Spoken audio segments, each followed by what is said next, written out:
We have a quorum, I believe, and I am going to chair the meeting because our chairperson, Kate Pasilli, couldn't attend this meeting because she had a scheduling conflict. So I will chair in her stead.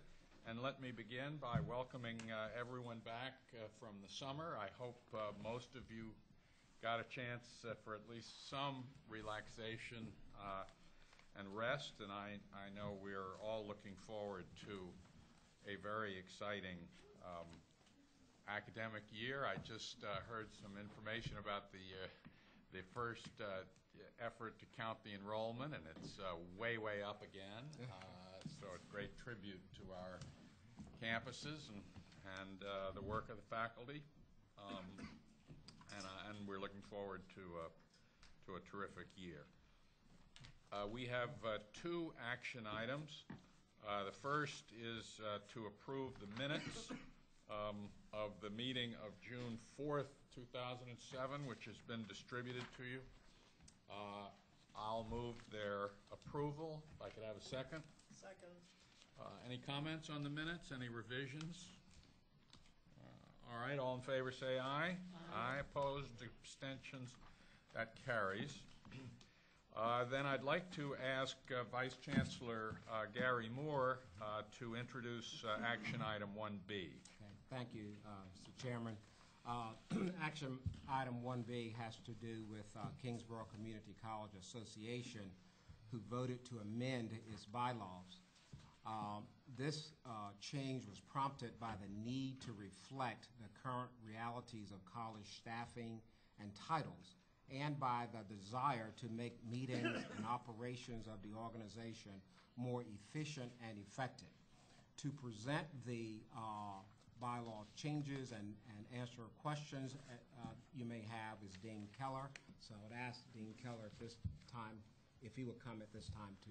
Yeah, would you join us, please? Sure. And Sure.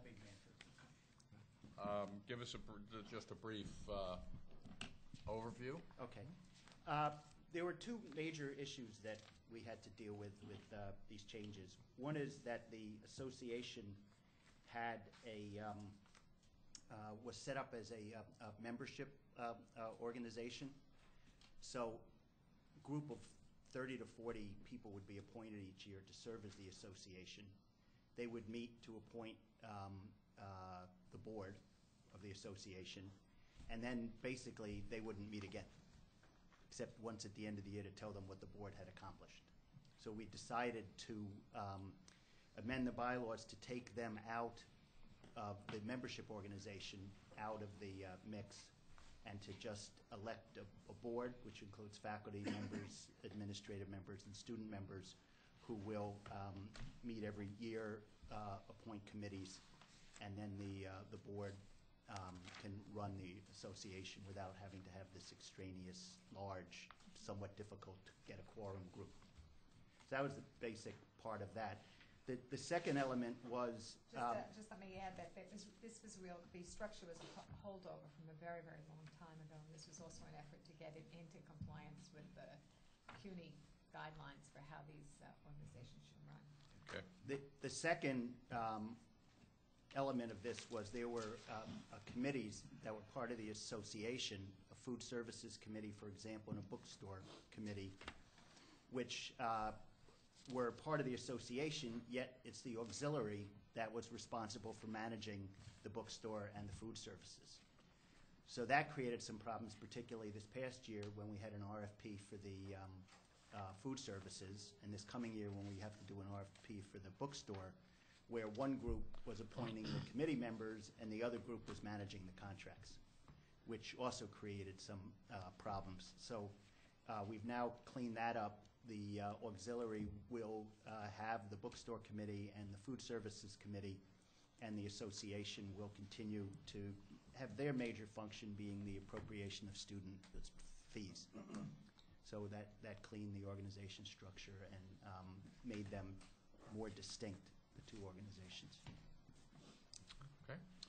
Are there any questions or comments about this? Then I'll move its adoption. Can I have a second? Second. Comments, questions? All in favor say aye. Aye. Any opposed? Abstentions? That carries.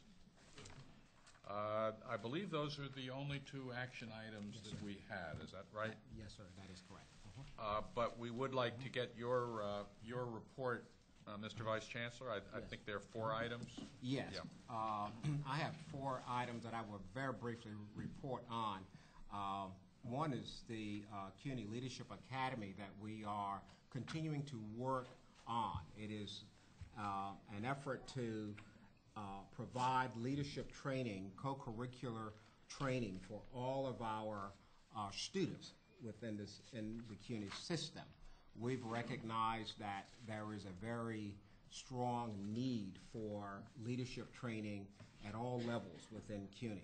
This past year, we were fortunate enough to send our chairperson of the USS, Robert Ramos, and a number of other students, Iveta, who is here, to a national leadership conference to really begin exposing our students to what real leadership training is all about. And if you would take just 2 seconds and share with the committee your experience at that national conference. I guess I'll go first. Into the mic, please. It was very rewarding. I've been around a long time, but you still learn a lot of things, no matter how old you are. It was good because we met with students from all parts of the country. There were people from Washington State, people from Florida itself, people from New Jersey, and of course we were representing CUNY very well and very hard, and had a little cheering section. And the conference was set up in a way that I think what were the 3 things? It was knowledge, and then there were 4 separate things: knowledge, communication, and ethics. Yeah, Vita remembers better. And there was one more, and the workshops were designed around those different concepts. And so we talked about ethics and what it is to be an ethical leader, and whether taking funding from a certain group, would you give away your morals just because of the money, or would you stand up for your morals even though some of the money is a large one. There was a talk about also community. I think was probably the community, and how to build a better community on your campus, how to bring the different sections of the students, whether religious, racial, gender, sexual orientation, how to bring all these people together and be able to work together and appreciate each other. There were workshops on communication and being able to communicate not only by speaking, but not by speaking. And all in all, it was really good. We learned a lot. Right, thank you. Iveta was so inspired by that experience, she went on to take the training while she was there at the national conference, and she is now a nationally certified student leader. That's correct. Yes, it Good was for very you. rewarding. Yes. Thank you very much. It was very rewarding, and the time was well spent because we got to see that student issues and problems, leadership problems, are universal. Yeah. And that was really good to see the younger students, the more mature students, and the different students who were coming from different campus environments speak on these levels. As far as the advanced leadership training, as it is, going to these conferences, you have little or no time for yourself. So, as Robert can attest, I spent a good portion of an evening, of a night, I was like, let's call Avita. I was like, no, we shouldn't call Avita. Avita can't come. actually treating it like a term paper. Yeah. In that I stayed in the business center and formatted it, did a cover on it, and the whole 9 yards. And the process also included being interviewed by the faculty that were part of the leadership conference. Okay. And these were very seasoned people. So, Right. But it's something that, it's an experience that I would recommend for any student no matter if they're aspiring to be a student leader or if they're already in the capacity, because you do learn a lot. Yeah. And the interaction of the people helps to redefine ideas that we hear all the time. So I really appreciate CUNY for sending us. Thank you. Excellent, thank you. You know, in a nutshell, we are beginning a very serious dialogue here at CUNY in the area of leadership. Our Leadership Academy is not complete. What you have is a document that simply talks briefly about some of the things we have in mind for the Leadership Academy.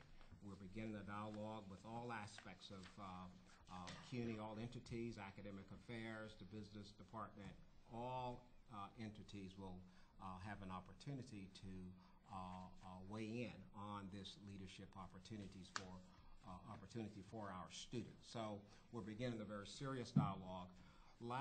2 weeks ago, I visited the University of Maryland, where there is a very wonderful leadership academy already in place, and had an opportunity to interact with some national leadership, student leadership leaders who have written books, and they're on the cutting edge of research in terms of what's happening on a national scene. I presented our leadership, a framework, if you will, of our Leadership Academy to this group, and they said that we were absolutely on the right track, that we, when we have our Leadership Academy complete, that we will be the only system in the country approaching leadership from a systems level. And as a result of that meeting, they have invited me, and I will take a couple of other staff members with me, to their National Leadership Association Conference to begin the dialogue at the national level.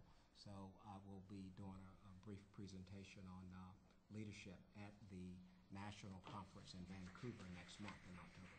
So we are heading in the right direction. Another comment I'd like to make, and it's not on here, but I'll make it very brief, is the USS retreat this year I thought was very successful. A number of board members attended the retreat. Trustee Foster Tolbert attended, Trustee DeMartino attended, and thank you so very much for coming, and we really appreciate that. The Chancellor attended and held his Sunday morning sermon, I call it, but he has a roundtable discussion with all the students, and it was a wonderful presentation. It was well received. So thank you, Robert, for having a successful conference. It was well attended. Students were well behaved, and they participated in a very professional way. So thank you very much for that.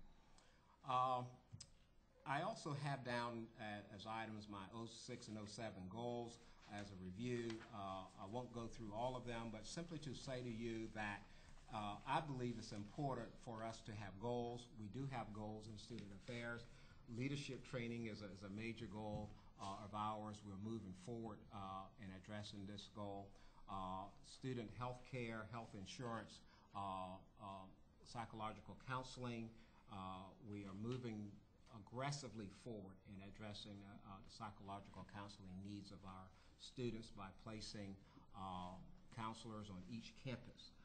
That will be in place, or is in place this fall. We're very, very proud of having moved that agenda forward.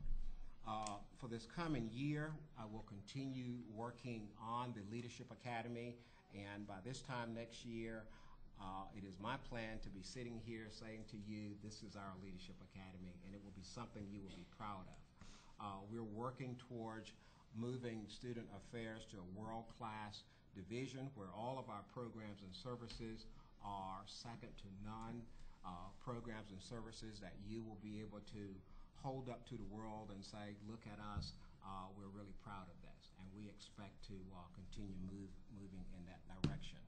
I also want to say that this cannot happen without a very strong staff such as Roberta and a new staff member, Zora, and I don't have any other staff members here, I don't think. I don't want to omit anyone, but having a very strong staff, Mr. Chairman, is important, and I'm very pleased and proud to work with a very competent staff. So my hat's off to them, because none of this can happen without them. So I wanted to say thank you. I will also be visiting the campuses again this year. It's my goal to visit the campuses formally, where I will meet with the presidents and the provost and the vice president for student affairs at least once a year to assess, hear from them candidly. How are we doing? What can we do better? And our presidents have been very supportive, and I'm really looking forward to that. Finally, number D, you see single identifying name for Central Office of Student Affairs. One of the things I recognized is that we had two names. One was Central Office of Student Affairs, and then we had the Office of Student Development. Well, that was quite confusing in terms of writing memos and communicating who we really are. So I presented this to the Chancellor, and he agreed that we could move forward with addressing ourselves by one name, and that name is the Central Office of Student Affairs. So we are now officially, well, once the board approves it, the Office of Central Office of Student Affairs, and I think that makes it a lot simpler. When will that change go to the board? It will come your very next meeting. Do we need to do anything about that? No, sir. At this committee? No, sir. Okay, fine. This is an information. That's correct. Yeah. I Okay. apologize. It's an That information must- item. That's correct. It is now in the Chancellor's office, and he Okay. will move forward. Are there questions for Vice Chancellor Moore? I have one. When you say as one of your goals is to re-engineer CUNY athletic program, could you just make a couple of comments about what you have in mind on that? Certainly. As I work with athletic directors, I hear many of them saying, we want to move into a different division, or we want to add more sports for women. We want to have more facilities in order to enhance our competition. So what I'm doing is looking at bringing in a consultant who can work with all of the athletic directors as well as the vice chancellor and begin establishing a strategic plan for athletics that will help move us from our division now to if we want to go to Division I, and I'm not suggesting that by any means. Please don't put that in the minutes. Been there, done that. Okay. But re-engineering simply is suggesting that we need to look at being very focused on our programs to ensure that more students participate in athletics. Right now, we just have a handful of students participating. Are there questions, comments for Vice Chancellor Moore? All right. Are there any other information items that we need as a committee before the September meeting? No, sir. Any other business? I think we're done. Thank you very much. I'll Thank you all. adjourn the committee. Thank Thank you. you. Thank you very much, sir. Gary, that was very well done. Thank you. Marie, Sure. this can go in the recycle.